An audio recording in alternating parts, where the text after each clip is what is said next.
በእርግጠኝነት የምነግራችሁ ይህ የካቢኔ ሹመት 100% ፐርፌክት አይደለም። ምክንያቱም ሰው እንደ ጨው መቅመስ ስለሚያስቸግር ትምህርቱን ልምዱንና አንዳንድ ነገሮች ብቻ ነው እንጂ የምናየው ሙሉ ሰው ማወቅ አይቻልም። እንኳን ሌላ ሰው ሰውየውን ሊያውቀው ይቅርና ሰውየው ራሱም ከራሱ ማንነት የማያውቃቸው በጣም በርካታ ቦታዎች አሉ። በዚህ ምክንያት እምነትን፣ ጾታን፣ የማገልገል ፍላጎት፣ የተለያየ እሳቤ የሚሉ ጉዳዮችን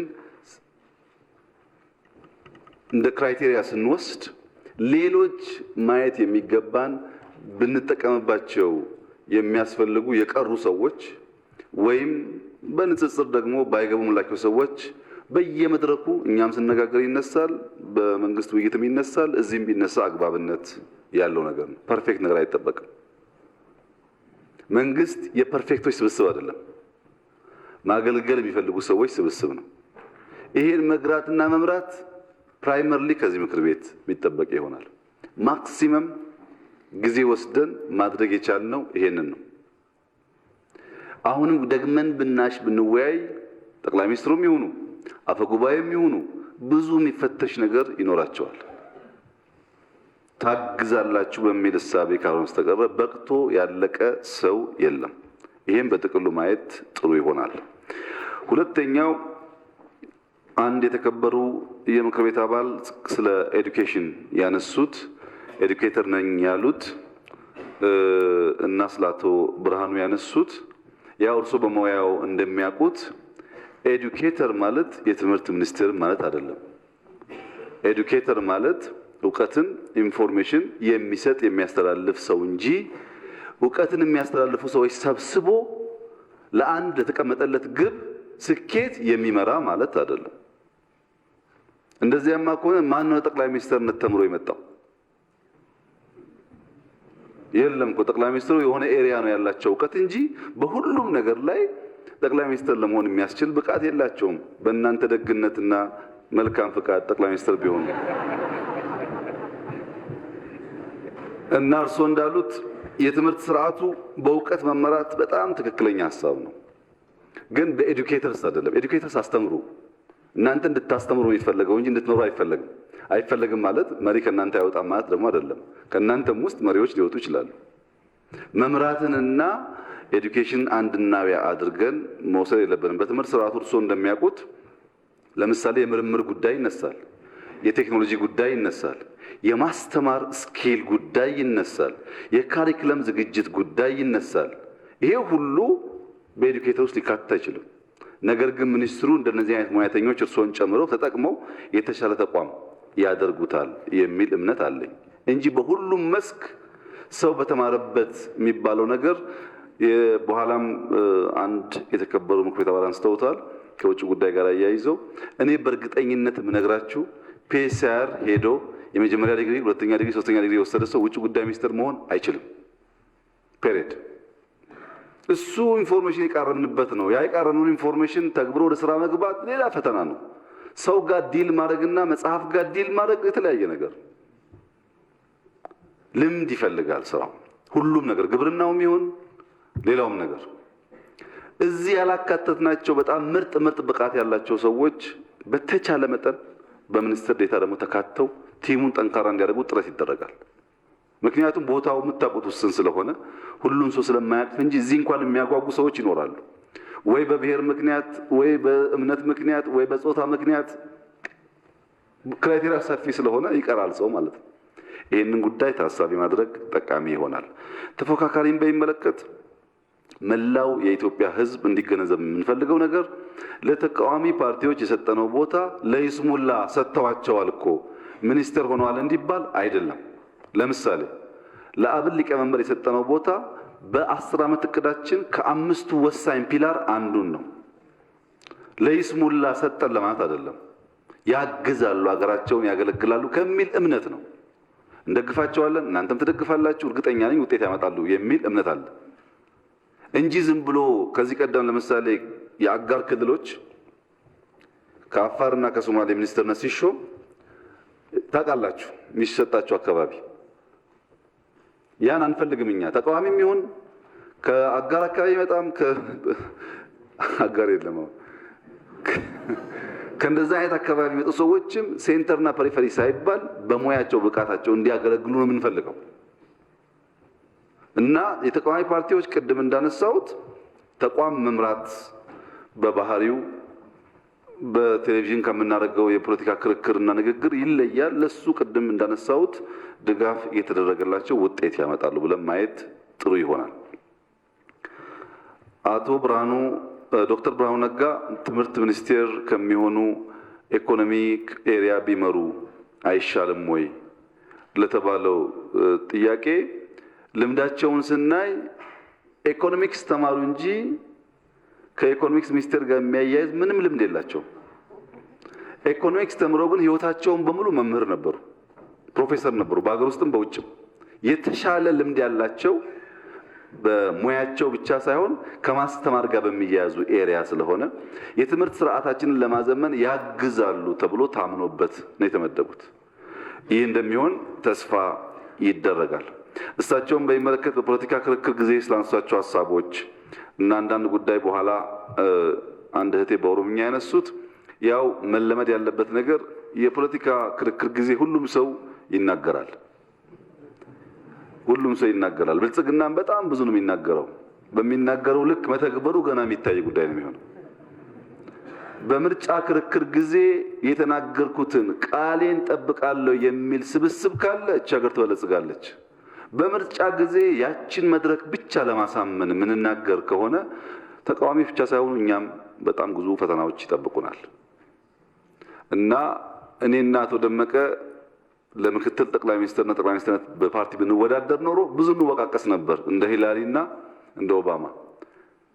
ነገር ግን ነገርየው ካለፈ በኋላ ያ ጉዳይ ይቀርና ለአንድ ፖሊሲ፣ ለአንድ ዓላማ፣ ለአንድ ግብ ይሰራል እና ያንን ጊዜ በነበረው ንግግር ሰዎችን ቅድም ብያለሁ፣ ቮይስ ኦፍ ጀጅመንት አደገኛ ነገር ነው። ቮይስ ኦፍ ሲኒሲዝም አደገኛ ነገር ነው።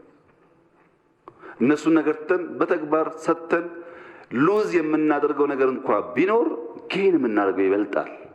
የኢትዮጵያ ፖለቲካ እሳብ ያላቸው ሰዎች የሚሰደዱ የሚጣሉ ያሸነፈ ብቻ የሚገዛበት አፕሮች መቀየር አለበት ካል ይሄ ትልቅ ነገር ነው። የሚያሳጣን ነገር ደግሞ ካለ እንግዲህ ለማጣት ዝግጁ መሆን ያስፈልጋል፣ ሙሉ ስለማይሆን። ከውጭ ጉዳይ ጋር ተያይዞ የተነሳው እንግዲህ ሁላችሁም እንደምትገነዘቡት አጠቃላይ ተቋማት ላይ ስራ እየሰራን ቢሆንም ስር ነቀል ሪፎርም እየሰራን ካለንበት ተቋም አንዱ ውጭ ጉዳይ ነው። በጣም ጥልቀት ያለው ሪፎርም እየተሰራ ይገኛል። ያው ታውቃላችሁ ብዬ ተስፋ አደርጋለሁ። ውጭ ጉዳይ አሁን በጀመርነው ሪፎርም በዚህ ዓመት ቢያንስ 1 ቢሊዮን ብር ሴቭ እናደርጋለን ብለን ይሰራን። ውጭ ጉዳይ ላይ ሰክሰስፉል ሪፎርም ካካሄዱ አቶ ደመቀ ሌላውን በጣም ብዙ መድረክ ስላላቸው ማገዝ ይችላሉ።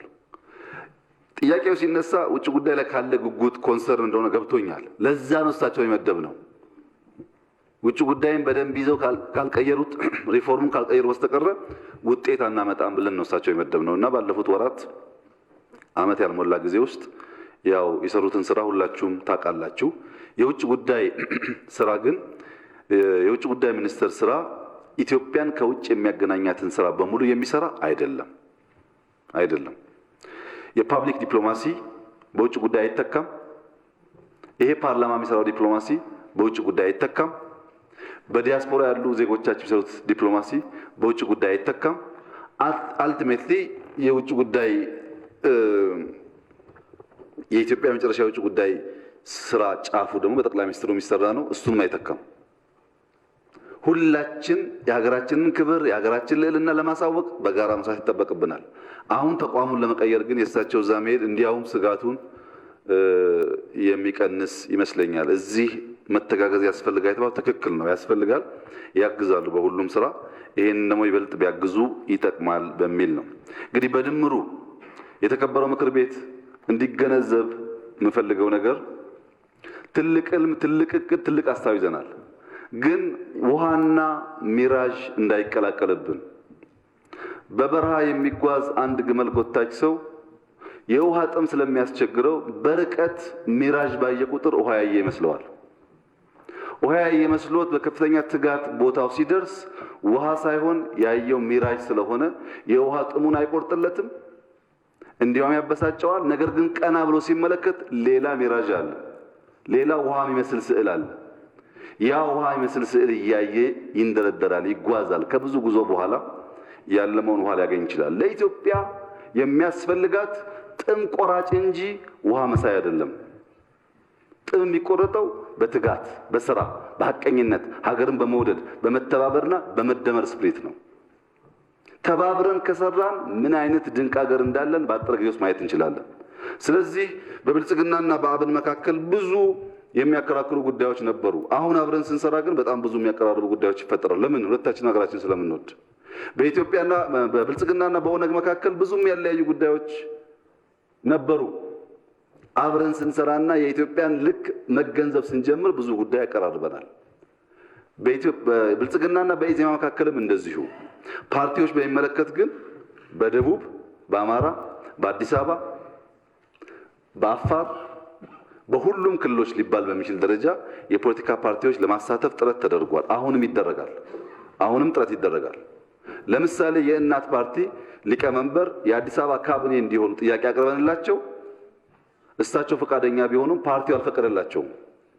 ስላልፈቀደላቸው ዶክተር አብዱልቃድር የሚባሉ ከወሎ አካባቢ የተወለዱ ሊያግዙ የሚችሉ ሰው የአዲስ አበባ ካቢኔ እንዲሆኑ መንግስት ፍላጎት ያለው ቢሆንም በፓርቲያቸው ፍቃድ ምክንያት ነው የቀሩት። እንደነዚህ አይነት ጉዳዮች ወደፊት እያስተካከል እያረምን እያሰፋን እንሄዳለን። በሚኒስትርም በሚኒስትር ዴታም በሌሎች ተቋማትም ብትሳተፉ ኢትዮጵያ ትጠቀማለች። የእናንተም ሀሳብ ጠቃሚ ነው። ሁሉም ጋር ወርቃማ ሀሳብ አለ። እሱን ሰብሰብ አድርገን ሚራጅና ውሃን ለይተን የኢትዮጵያን ጥም የሚቆርጥ ስራ ለመስራት መነሳት ተገቢ ይሆናልና አንዳንዶች የሾለኩ የተባለውም እንግዲህ የዛው አካል አድርገን ብንወስድ ፐርፌክት ነገር አንጠብቅ። በሂደት እያየን ነገ ጠዋት ማስረጃ ካገኘን ነገ ጠዋት እናነሳለን። የሚከለክለን ነገር የለም። ከነገ ወዲያ ካገኘን እናነሳለን። የሚከለክለን ነገር የለም። ዋናው ጉዳይ አሁን ባለን እይታ በተቻለ መጠን የተሻለ ስራ የሚሰሩ ሰዎች ለማቅረብ ሞክረናል። ምክር ቤት ካገዘን፣ ህዝቡ ካገዘን በዚህ 5 ዓመት ብዙ የሚቀበሉ ታሪኮች ይኖራሉ። ከነዚህ ውስጥ አንዱ ልመና ይሆናል የሚል እምነት አለኝ። አመሰግናለሁ። እኔ በዛሬው ዕለት በህዝብ ተወካዮች ምክር ቤት ቀርቤ ሚኒስቴር ሆኜ ስሾም ለህገ መንግስቱ ታማኝ በመሆን ከሀገሪቷና ህዝቡ የተጣለብኝን ኃላፊነት በቅንነት በታታሪነት እንዲሁም ህግና ስርዓትን መሰረት በማድረግ ስራዬን ለመፈጸም ቃል እገባለሁ።